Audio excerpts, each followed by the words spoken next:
नज़्म कि तेरे नामे मेरे साह, तेरे नामे जिंदड़ी मेरी,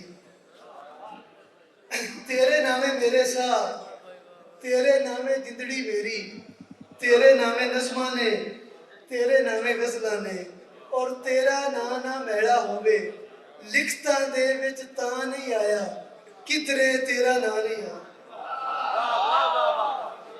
तेरा ना ना मैला होवे लिखतां दे विच तां नहीं आया किधरे तेरा ना नहीं आया। और सतरां जद परनाइयां ने पीड़ा मेहंदियां लाइयां ने, सतरां जद परनाइयां ने पीड़ा मेहंदियां लाइयां ने, कच्छे काने होण ते मरले भी सिरसाइयां ने, कच्छे काने होण ते मरले भी सिरसाइयां ने, और किरची किरची जीवन ते इश्क जमाना पाइयां ने। और रब भी है जे दसिया सी करबल वालियां साइयां ने।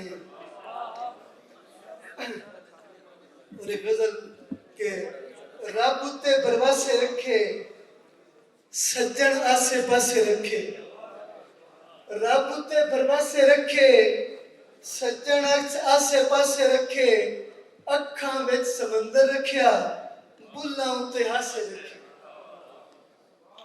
और उनदा भरम बनाना सी ना, उनदा भरम बनाना सी ना, कासे एक पासे रखे,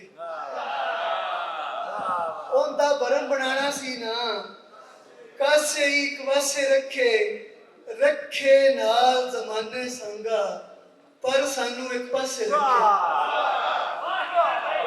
रखे नाल जमाने संगा, रखे नाल जमाने संगा पर सानू एक पासे रखे। उनदे ते इतबार की कीता पानी विच पतासे रखे, उनदे ते इतबार की कीता पानी विच पतासे रखे। उस मेरी तस्वीर बनाई अखां दी थां कासे रखे, और लोकां कान मुहब्बतां मोहसन साडे कान दिलासे रखे। और आखिरी गजल के मर गए जज्बे ते सब इंसान पत्थर हो गए, मर गए जज्बे ते सब इंसान पत्थर हो गए, मैं दुआ मंगी ते मुड़ भगवान पत्थर हो गए।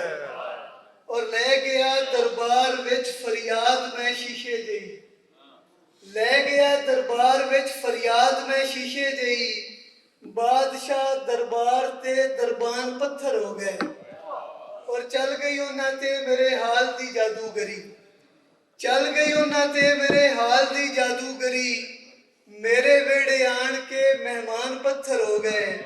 और ऐसा शेर वेखना कि तेरिया चढ़िया सी उन्नू इश्क दा वखरा जिहा, तेरिया चढ़िया सी उन्नू इश्क दा वखरा जिहा, वेख के बीमार नू लुकमान पत्थर हो गए। और दैर विच मोहसिन गए ते हो गए पत्थर खुदा, दैर विच मोहसिन गए ते हो गए पत्थर खुदा, जे मसीते जा बड़े ईमान पत्थर हो गए। और आखिर तक बोली कि असा मुंह नू रखना है मिठा, असा मुंह नू रखना है मिठा पंजाबी विच गल करके।